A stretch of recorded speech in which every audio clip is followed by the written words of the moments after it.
And just as I thought we were turning the corner, another wrench is thrown our way. We recently lost an attorney on our team, and it's not something we were anticipating and definitely not something we wanted, but you just have to roll with the punches when it comes to running a business. And we're trying to learn for what to do in the future to avoid this sort of thing. But at least for the problem right in front of us, we have a capacity issue. We have a lot of work to go around, not enough people to do it. And that was the case even when we had the person on the team. So it's been very challenging to make sure that things are covered properly. And meanwhile, we're also looking for someone who can fill that void, while we're also looking for a managing attorney to take over the actual case management and mentorship role of many of the attorneys and staff on the team. And we have some nice candidates for both of those positions right now that we're looking to get hired here pretty soon.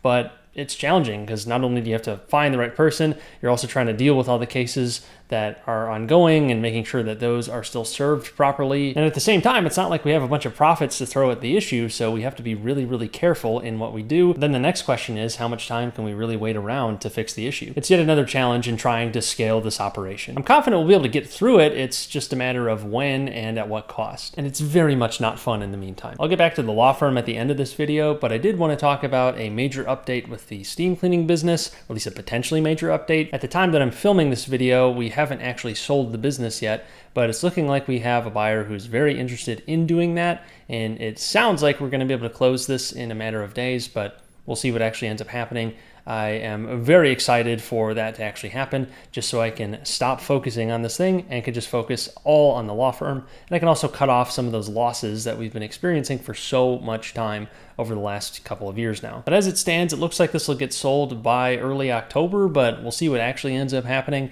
and I'll be able to go into more details if and when this actually closes. And ideally, this will be a close to that very painful chapter of my business journey. And I'll be happy to do a post-mortem at that point because there are plenty of lessons to be learned. But with that said, let's go ahead and get into last month's net worth numbers. As a reminder, last month our net worth was just shy of $84,000. As always, let's start with the good stuff, the assets.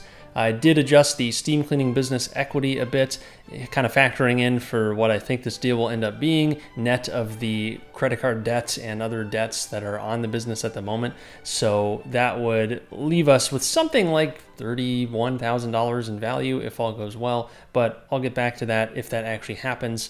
But it should be reflective of what the equity would be worth if this deal actually goes through, or at least something really close to it. Not a great return considering I bought the thing back in 2022 for something like 170 grand. And that's not even to count all the ongoing losses since then. But otherwise, the biggest adjustment here on the asset side was taking out a pretty hefty chunk of my Roth IRA. I hate to do it, but I did it. And I used that to roll a pretty sizable chunk of cash into paying off some of the expenses for the steam cleaning business, as well as just having cash to shore up our current situation, since we want to just make sure we don't run into a situation where we're not paying off loans or making timely payments while I'm trying to figure things out with the law business, which again, I think is always 30 to 60 days away from being in a really nice spot, or at least a much nicer spot to where I could take a substantial take-home payment. And if we get the steam cleaning business loss maker out of the way, then that should be another boost on top of that. And ideally, I won't have to keep funneling money into the steam cleaning business to keep that afloat, since we won't have it anymore very soon, again, if all goes well. I do anticipate taking out more money from my Roth IRA in the coming month. Again, I don't want to do it, but we're kind of on the last line of defense here before I have to liquidate real estate or something like that, which ideally I won't have to do, since I think we're pretty close to making this work. But I do want to probably roll a good chunk of the cash into just paying down some higher interest debt,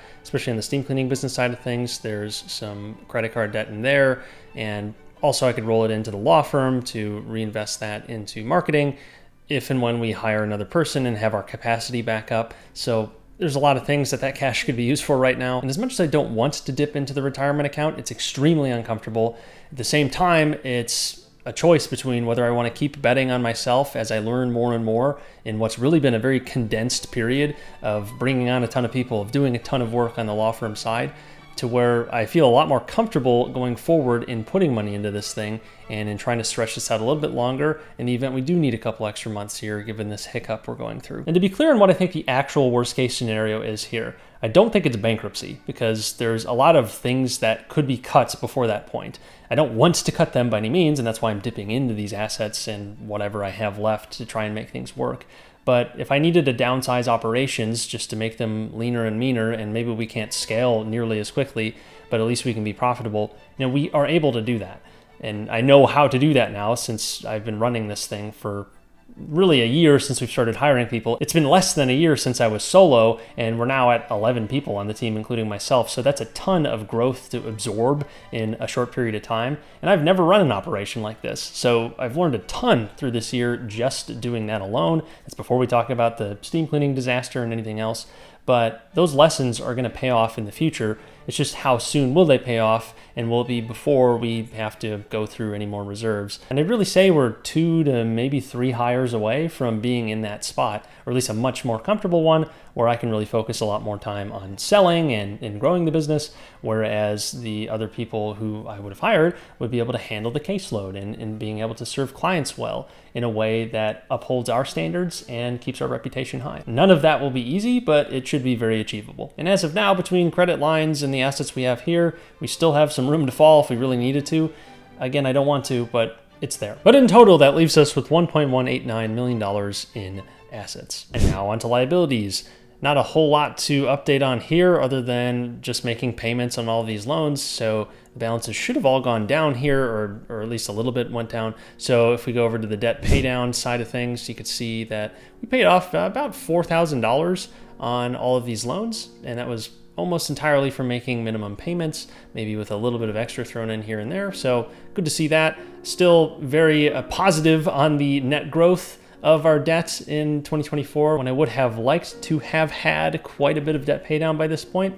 That's just not what happened this year. But we still have some months to go before the end of the year to try and make some progress here, at least get back to a cumulative net pay down of debt rather than a cumulative net gain like we currently have before the end of the year. And I'm extremely excited to start getting rid of some of these loans. But in total, that leaves us with something over $1.1 million in liabilities, which means our net worth has decreased below $75,000, which is a decrease of over $9,000 from the previous month. Our debt ratio has increased once again, this time to 93.72%, and our passive income remains at $800 per month. So not a great month from a net worth perspective, although depending on what happens with the steam cleaning business, it could be a very major positive going forward given our current financial and business goals. As for the law firm side of things, we're really frantically trying to hire for 2 positions. One of those is a litigation-focused associate, and another is a managing attorney. The litigation associate would largely cover the few litigation cases we have. We do a lot of estates and probate matters, so those don't tend to be super litigation heavy, but we do have some mainly real estate litigation cases. I'm not really a litigator myself, so I would like to get someone who's much more experienced on that side of things to try and cover us in the event we have a lot of litigation or certain litigation cases, and also to cover our more complicated probate cases that do tend to turn into proper litigation. But then the other hire is the managing attorney, and that would be someone who would come in to take the case management load off of my plate, and that would be someone who is working directly with attorneys, paralegals, and the staff actually working on matters. And this person will be a leader for the legal team. So ideally, we're looking for someone with significant management experience in a law firm setting, someone who has run a team of attorneys and staff before, and someone who's excited to grow along with us, since we're not going to be sitting in this position for very long, especially if we nail this hire, because that's going to unlock a lot of potential for growth. Not only because we can handle more matters and more client matters, not only because we can get more organized in that side of things, but also because it takes a huge portion off of my plate so that I can then go and focus a lot more on the sales and growth aspects of getting more business into the firm, because I'll know that the fulfillment side of things is handled by someone else, or at least it won't so directly rely on me doing that. That transition probably won't be super fast, but it's something we're really going to be trying to put a lot of our effort towards in the coming months. We've got to find the person first. It's a stressful time, it's an exciting time, and it's a time with a lot of things to do, so we are pushing through it as best as we can. And as always, I appreciate all of your support. If you like this video, definitely subscribe so you don't miss future episodes. I put out a new one of these every single month on the first of the month. Thanks again, and have a great rest of your day.